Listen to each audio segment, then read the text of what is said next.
Wegen der angekündigten Massenentlassungen bei Volkswagen will sich Wirtschaftsminister Robert Habeck ja heute im VW-Werk in Emden ein eigenes Bild der Lage beim angeschlagenen Autokonzern machen. Für kommenden Montag hat der Grünen-Politiker außerdem bereits Vertreter der deutschen Autobranche zu einem Krisengipfel eingeladen.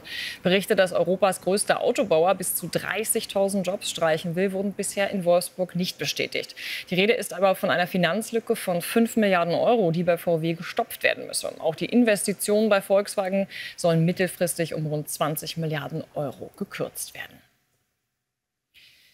Sebastian Lechner ist mir nun aus Hannover zugeschaltet, CDU-Fraktionsvorsitzender in Niedersachsen. Herr Lechner, ich grüße Sie. Schönen guten Tag.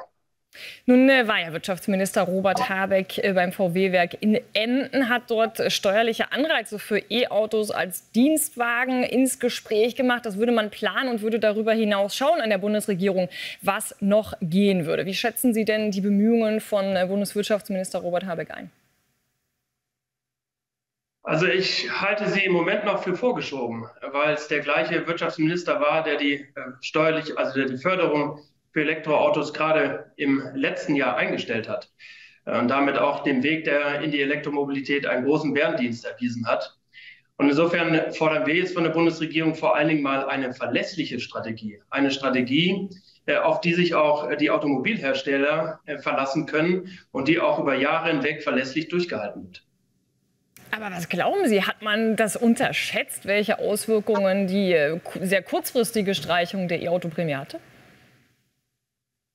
Ich glaube, das hat man unterschätzt, aber es passt ins Bild, weil wir, glaube ich, insgesamt auf einer falschen Strategie im Hinblick auf unsere Automobilindustrie unterwegs sind.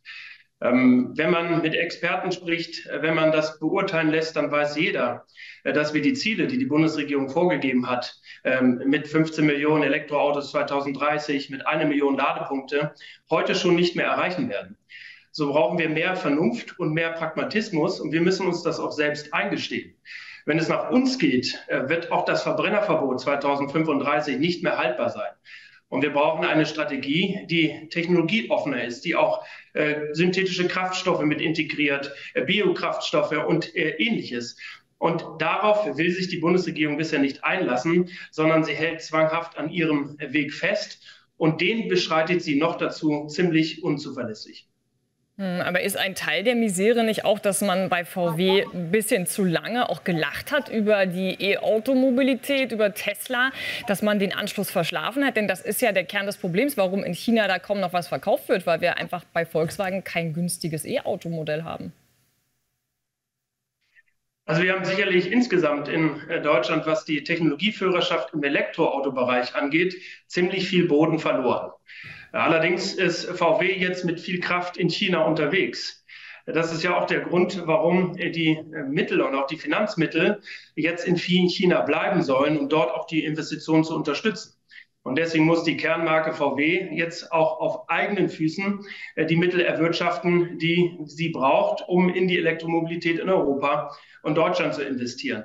Darum geht es ja im Kern jetzt auch bei den Diskussionen. So, insofern haben wir da sicherlich viel aufzuholen, auch technologisch, insbesondere auch was die Batterietechnik angeht. Wir müssen auch weiter in Batteriewerke investieren, das auch unterstützen, so wie zum Beispiel in Salzgitter in Niedersachsen. Aber wir brauchen eben auf dem Weg in die Elektromobilität mehr Zeit. Und deswegen brauchen wir eine pragmatischere, vernünftige Strategie für unsere Automobilindustrie, die eben auch E-Fuels, neue Kraftstoffe mit integriert, die auch moderne, sparsame Verbrenner mit einbezieht, die Hybride mit einbezieht. Das macht China auch. China fährt genau diese Strategie. Nur wir hier in Deutschland und Europa denken, dass wir es noch schaffen, nur mit der Elektromobilität in unserer Automobilindustrie zurechtzukommen. Und wenn wir da nicht etwas ändern, werden wir auf dem Weg in die Klimaneutralität unsere Autoindustrie in Deutschland und Europa ruinieren. Sie machen jetzt schon viele Punkte auf, an die man ran müsste. Nun ist ja allerdings Volkswagen kein Konzern wie jeder andere. Das ist ja insofern besonders, als dass wir einen unfassbar mächtigen Betriebsrat haben. Wir haben das Land Niedersachsen. Sie sind ja nun derzeit in der Opposition. Aber die Mitsprache, die man dort hat, die Anteile, müsste man das nicht im Grundsatz auch mal reformieren, damit dieser Konzern überhaupt wieder atmen und auch agieren kann? Ja, da kommt dem Ministerpräsidenten natürlich eine besondere Verantwortung zu, im Übrigen auch Frau Willi Hamburg. Und wir erwarten natürlich als Opposition, dass sie diese Verantwortung so ausüben, dass immer das Wohl des Konzerns im Mittelpunkt steht. So, wir haben jetzt eine klare Strategie, da sind wir uns in Niedersachsen noch einig, es darf zu keinen Standortschließungen kommen. Allerdings muss die Kernmarke VW und Volkswagen insgesamt auf solide Füße gestellt werden. So, und da muss man als Ministerpräsident dann auch entlang der Notwendigkeiten mit entscheiden. So, wir haben den Eindruck, dass das nicht immer der Fall war, auch in der Vergangenheit, denn Ministerpräsident Weil hat immerhin 11 Jahre lang jetzt schon die Strategie von Volkswagen auch mitgetragen. Und insofern hoffe ich auch, dass es dort zu einem Umdenken der Landesregierung kommt.